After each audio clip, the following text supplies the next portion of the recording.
Bienvenue à notre premier carnet de lecture.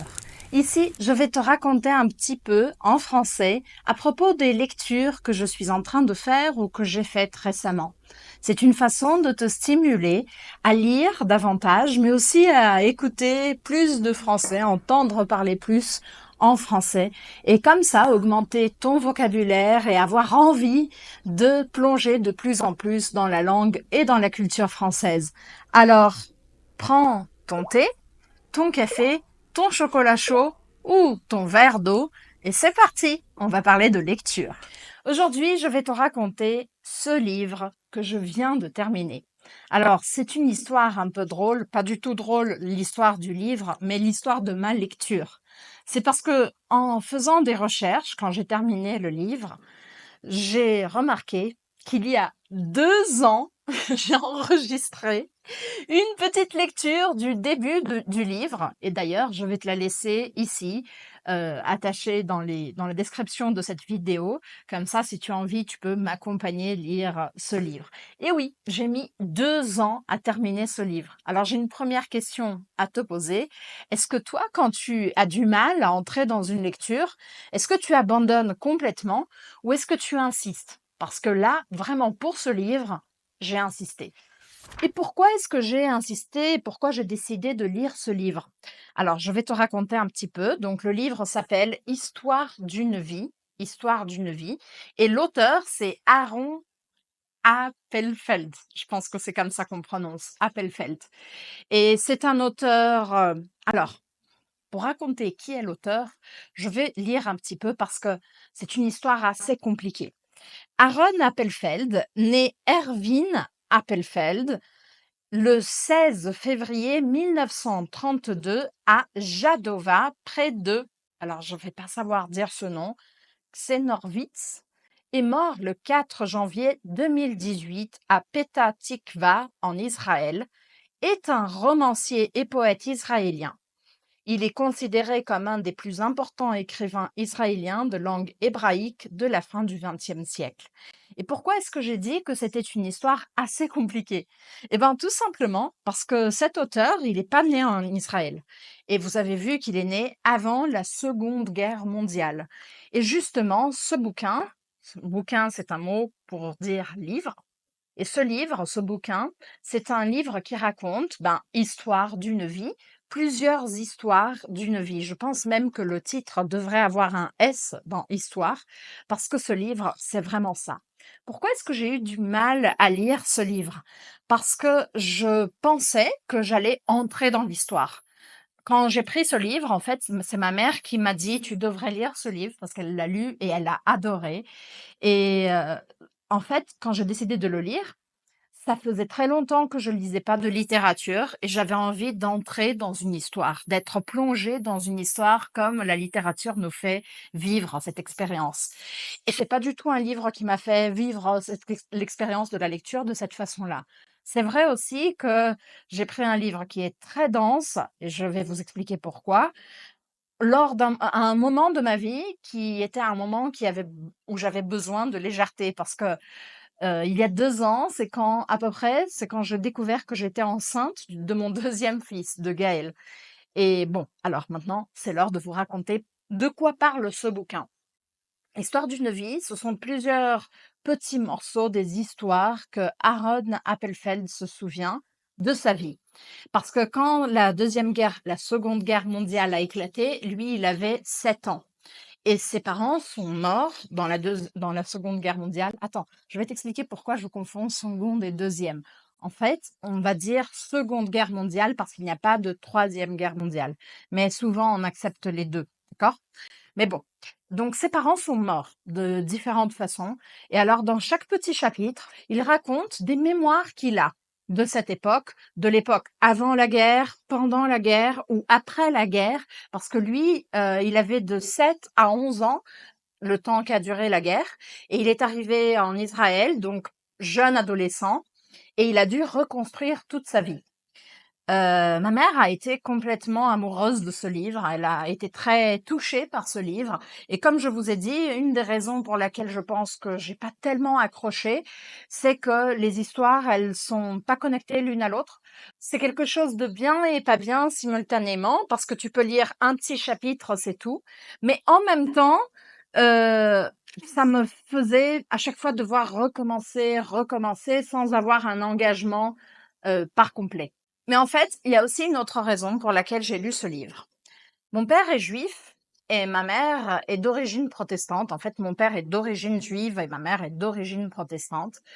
Et même si moi j'ai aucune liaison vraiment forte avec les religions, ni l'une ni l'autre, j'ai été plus connectée à la culture juive parce que c'est la famille de mon père qui est au Brésil et moi j'habite au Brésil, donc j'étais plus proche de cette culture.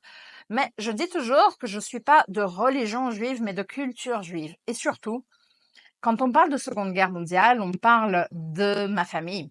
Pas seulement de ma famille, bien sûr, mais de la famille de la plupart des juifs du monde. Et donc, ça m'a toujours intriguée. C'est un thème qui m'a toujours intriguée. C'est pas du tout léger, mais ça m'a toujours intriguée. Donc voilà, aussi une autre raison pour laquelle j'ai lu ce livre, un peu pour sortir d'un certain automatisme du travail, et de mon premier enfant. Je m'occupais beaucoup de mon premier enfant et de mon travail et j'avais besoin de respirer, mais c'était pas juste respirer parce que sinon j'aurais pas choisi celui-ci. Ben voilà, donc voilà, j'ai choisi ce livre parce que j'ai choisi ce livre et je l'ai lu et je voudrais te lire la 4e de couverture aujourd'hui. Comment un enfant, ayant tout perdu, peut-il survivre plusieurs années seul dans les sombres forêts ukrainiennes?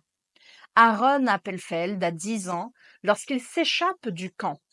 Sa longue errance le conduira 4 ans plus tard en Palestine. Plongé dans le silence depuis le début de la guerre, il apprend une nouvelle langue. Il l'utilisera désormais pour tenter de relier les différentes strates de sa vie à leurs racines perdues. Et puis, il y a une citation. Ma mère fut assassinée au début de la guerre. Je n'ai pas vu sa mort, mais j'ai entendu son seul et unique cri. Voilà. Donc, c'est un livre très dense qui a eu le prix Médicis étranger 2004. Et si tu as envie de comprendre un peu mieux les questions des guerres, comment survivre à une guerre, par exemple ici, c'est très fou, non? Parce que c'est un enfant qui s'est échappé d'un camp.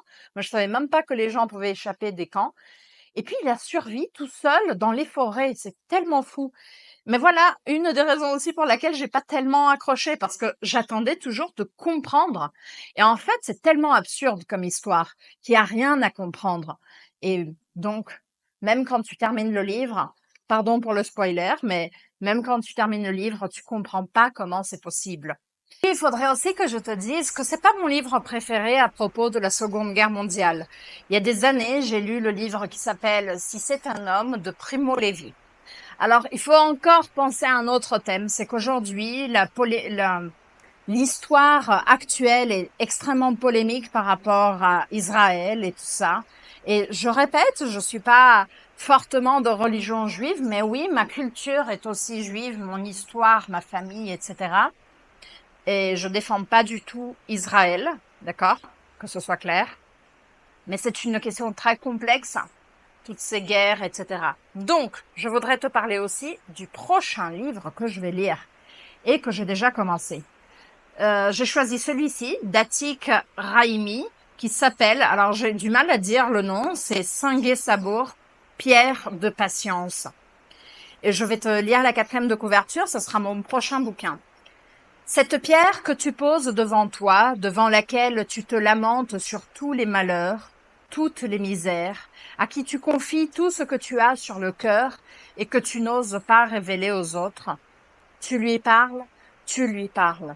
Et la pierre t'écoute, éponge tous tes maux, tes secrets, jusqu'à ce qu'un beau jour, elle éclate, elle tombe en miettes. Et ce jour-là, tu es délivré de toutes tes souffrances, de toutes tes peines. Comment appelle-t-on cette pierre? En Afghanistan, pardon, peut-être ou ailleurs, une femme veille son mari blessé. Au fond, Ils ne se connaissent pas. Les heures et les jours passent tandis que la guerre approche et la langue de la femme se délie, tisse le récit d'une vie d'humiliation dans l'espoir d'une possible rédemption. Et celui-ci, il a eu le prix Goncourt, c'est un très important prix de littérature français en 2008.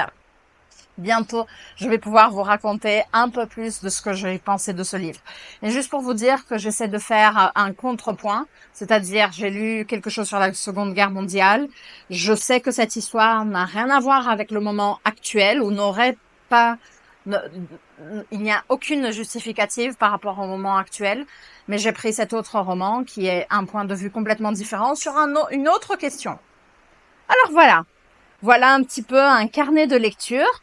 Je te présente encore un petit peu de vocabulaire intéressant. Donc ici, on a un livre ou un bouquin. On a la couverture du livre, la couverture. Et derrière, ça c'est la 4e de couverture, où on trouve en général un résumé du livre ou un extrait du livre. Dans un livre, on a plusieurs pages et plusieurs chapitres.